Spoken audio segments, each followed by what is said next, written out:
Viewers అందరికీ నమస్తే. నేను మీ పిట్టల రవి. ఢిల్లీ ముఖ్యమంత్రిగా అరవింద్ కేజ్రీవాల్ రాజీనామా చేయడంతో ఎవరిని ఎంపిక చేస్తారనే సస్పెన్స్కి ఇప్పుడు తెరపడింది. ఆమ్ ఆద్మీ పార్టీ శాసనసభ పక్షం సమావేశమై కొత్త ముఖ్యమంత్రిగా ఎవరైతే అరవింద్ కేజ్రీవాల్ లేదు సీనియర్ లీడర్లు ప్రతిపాదించారో వారిని ఎన్నుకోవటం జరిగింది. ఆ పేరే అతిషి మర్లేనా సింగ్. ఈ అతిషి ఎవరు, అసలు ఈమె నేపథ్యం ఏంటి, అసలు ఢిల్లీకి కేజ్రీవాల్ తర్వాత ముఖ్యమంత్రిగా ఎన్నుకోవటానికి గల అవకాశాలు ఎలా వచ్చాయి, అసలు ఈమె నేపథ్యం ఏమిటి అనేది ఒకసారి ఇప్పుడు పెద్ద ఎత్తున దేశంలో చర్చగా మారిన పరిస్థితి. అతిషి ఒక సామాన్య మధ్యతరగతి కుటుంబం నుంచి వచ్చింది ఢిల్లీలో. తర్వాత విద్యాభ్యాసం ఢిల్లీలోనే జరిగింది.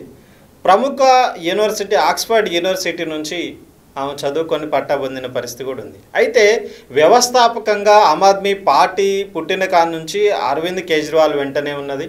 దాని తర్వాత ఎలక్షన్స్లో ఫస్ట్ జరిగిన ఎలక్షన్స్లో పోటీ చేయకపోయినా కానీ తర్వాత ఎలక్షన్స్లో పోటీ చేసి విజయం సాధించిన పరిస్థితి ఉంది. ఢిల్లీలోని కల్కాజీ నియోజకవర్గం నుంచి ఎమ్మెల్యేగా ఎన్నికయ్యి రాష్ట్ర మంత్రిగా గతంలో ఆరోపణలు వచ్చినప్పుడు ఎవరైతే మంత్రివర్గం నుండి డిప్యూటీ సీఎం వైదొలిగాడో ఆ ప్లేస్లో ఆమె రాష్ట్ర మంత్రివర్గంలోకి రావటం జరిగింది. అయితే ఢిల్లీ కేజ్రీవాల్ అరెస్టు, మద్యం కుంభకోణంలో అరెస్ట్ అయ్యి జైలుకి పోవడం, తర్వాత డిప్యూటీ సీఎం జైల్లో ఉండటం, తర్వాత సంజయ్ సింగ్ లాంటి సీనియర్ నేతలు జైల్లో ఉండటం, ఒక రకంగా ఆమ్ ఆద్మీ పార్టీకి రాజకీయ సంక్షోభం వచ్చి ఈ పార్టీ నిలబడదు, బీజేపీ కేంద్ర ప్రభుత్వంలో ఉండి ఆమ్ ఆద్మీ పార్టీని భూస్థాపితం చేయాలని చూస్తున్న ఆ సందర్భంలో అతిషి రాష్ట్ర మినిస్టర్గా ఉండి ఒక కీలక బాధ్యతను నిర్వహించిన మాట వాస్తవం. జైల్లో కేజ్రీవాల్ ఉన్నప్పుడు బయట ఉండి ప్రభుత్వంని నడపడంతో పాటు బీజేపీ చేస్తున్న ఆరోపణల్ని, ప్రతిపక్షాలు చేస్తున్న ఆరోపణలు సమర్థవంతంగా తిప్పికొట్టిన నేతగా గుర్తింపు పొందింది. 3వ మహిళా ముఖ్యమంత్రిగా ఇప్పుడు ఢిల్లీకి ఎన్నిక కాబోతుంది. అయితే ఈమెని ఎందుకు ఎన్నిక చేయడానికి ఉన్న నేపథ్యం ఏమిటి అని చూసినప్పుడు చాలామంది ఆమ్ ఆద్మీ పార్టీలో సీనియర్లు పోటీ పడ్డా కానీ ఈమె వైపే కేజ్రీవాల్ ఎందుకు మొగ్గు చూపిండి అనేది ఇప్పుడు విస్తృతమైన ప్రశ్నగా ముందుకు వచ్చింది. ఒకటి, దేశంలో రాజధానిగా ఉన్న ఒక ఢిల్లీకి ముఖ్యమంత్రిగా కావటానికి కావాల్సిన అన్ని అర్హతలు సంపాదించింది ఈ మధ్య కాలంలోనే అతిషి.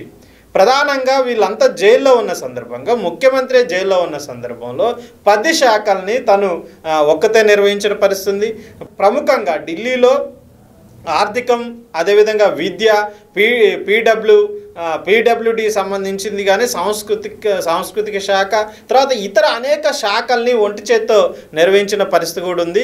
ఎక్కువ శాఖల్ని, మొత్తం రాష్ట్ర మంత్రివర్గంలో ఎక్కువ శాఖల్ని నిర్వహించిన మినిస్టర్గా కూడా గుర్తింపు పొందింది.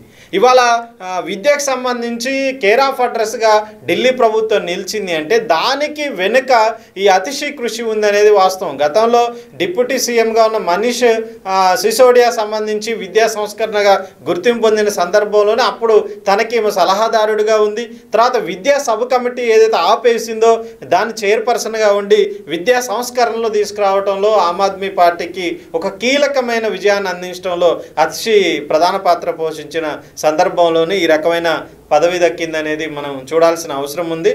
అదే సందర్భంలో మొత్తం ఏకగ్రీవంగా వాస్తవంగా ఆమ్ ఆద్మీ పార్టీలో చీలికి వస్తుందని ఇప్పుడు బీజేపీ ఆశపడ్డది.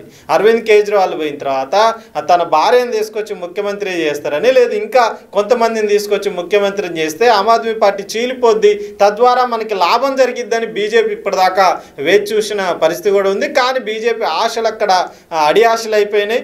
ఆమ్ ఆద్మీ పార్టీ ఏకగ్రీవంగా ఒక మహిళగా ఉన్న మహిళా ముఖ్యమంత్రిగా మరొకసారి ఢిల్లీకి అందించడానికి ఏకగ్రీవంగా ఎన్నుకున్న పరిస్థితి ఉంది.